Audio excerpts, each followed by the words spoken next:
On a eu les chiffres cet après-midi donc du PIB américain. Ils ont été supérieurs aux attentes. On attendait 3%, ils sont à 3,3%.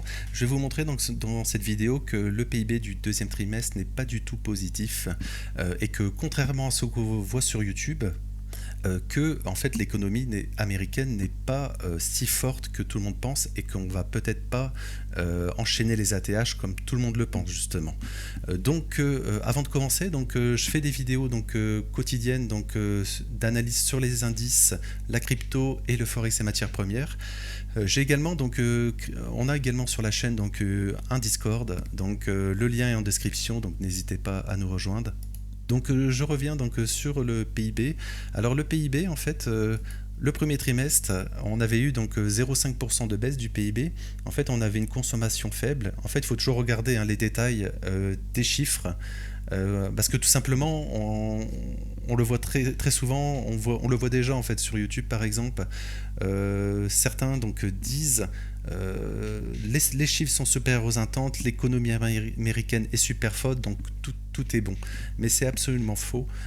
Et en fait, c'est un raccourci intellectuel très dangereux et très dangereux pour vos finances surtout. On va regarder les détails des chiffres. Au premier trimestre, on a eu moins 0,5% sur le PIB, une consommation, on va dire, stable, à des investissements très bons, on le voit ici, 4%, et surtout des importations qui ont plombé le PIB, tout simplement. On a eu des importations en forte baisse. Alors si on regarde les stats d'aujourd'hui, ils ont été mis à jour, donc c'était la seconde estimation. On avait eu la première estimation un peu plus tôt, dans le mois, il me semble, c'était ce mois-ci, ou fin juillet, je ne sais plus. Mais on a eu alors je pense que c'était plutôt début du mois. On a eu on le voit, on a eu une consommation peut-être très légèrement plus haute, mais surtout des investissements ici en très forte baisse par rapport au premier trimestre, on le voit. Et en fait, ce qui a sauvé le mois ici, enfin le trimestre, pardon, le deuxième trimestre, c'est les importations. Et les importations qui sont vraiment en très très forte hausse.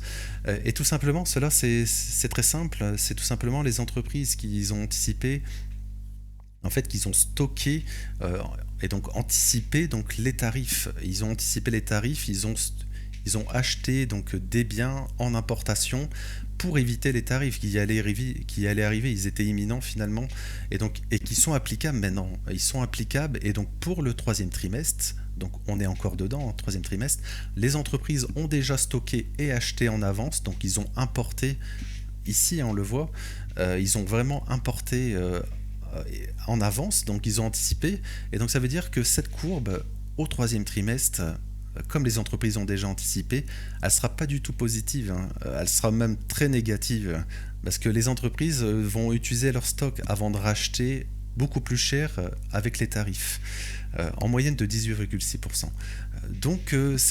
Il faudra s'attendre, en fait, surtout si l'investissement ici, s'il continue au troisième trimestre d'être très mauvais, on pourrait s'attendre à une très forte baisse du PIB au troisième trimestre.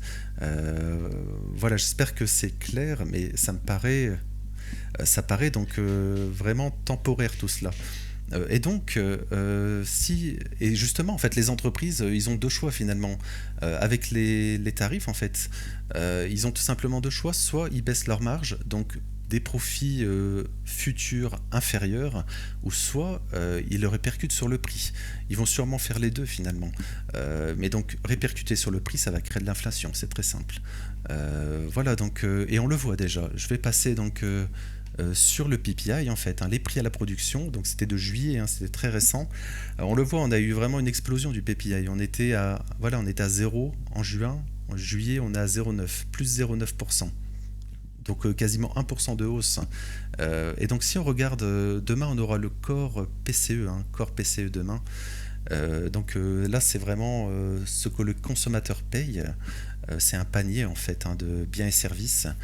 C'est vraiment, panier de biens et services, c'est plutôt le CPI. Voilà, core PCE, c'est on va dire très similaire, mais un peu plus large.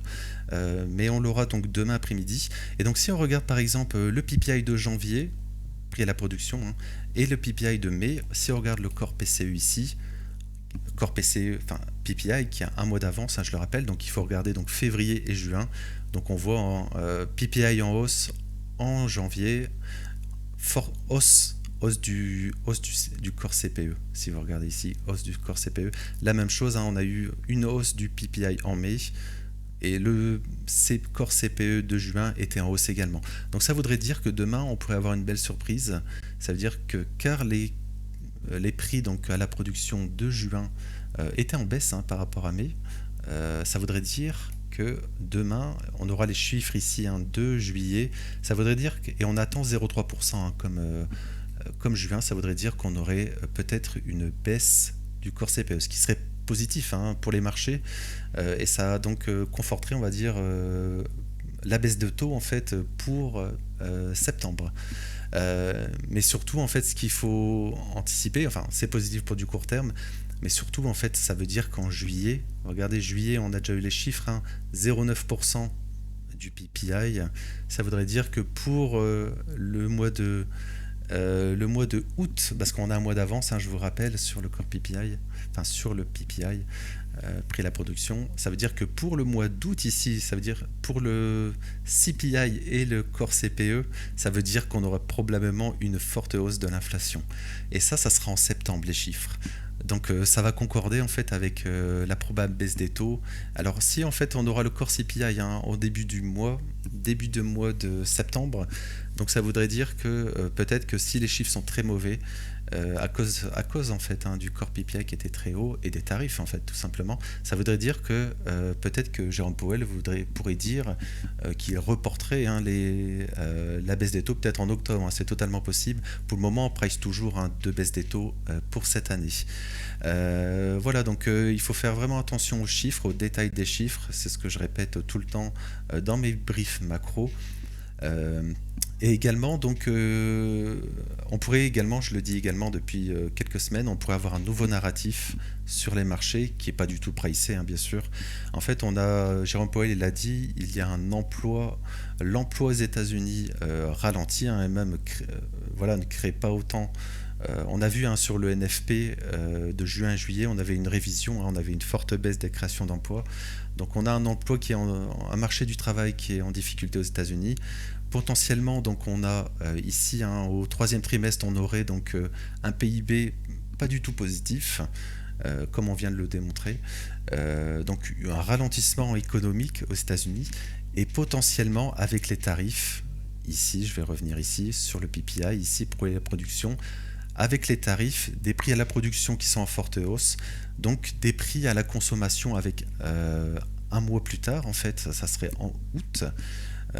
En fait, on aurait donc de l'inflation en hausse, on aurait une reprise de l'inflation. Et tout ça, ces trois choses, ça s'appelle une stagflation. Et c'est le pire scénario pour les marchés. Et bien sûr, c'est pas du tout pricé. Même le ralentissement économique, qui paraît évident finalement, en voyant les chiffres, tout cela n'est pas du tout pricé.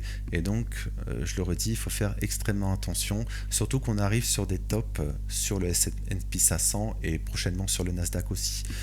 Donc voilà, je voulais faire donc un point donc macro suite aux chiffres donc à la seconde estimation hein, des chiffres du PIB. On aura les chiffres définitifs bientôt, mais donc voilà, il faut toujours regarder les détails des chiffres. Et donc, je vais m'arrêter là pour aujourd'hui. Je pense avoir fait le tour. N'hésitez pas donc à vous abonner et commenter, et n'hésitez pas à nous rejoindre sur le Discord. Donc, je vous souhaite une bonne fin de journée et merci.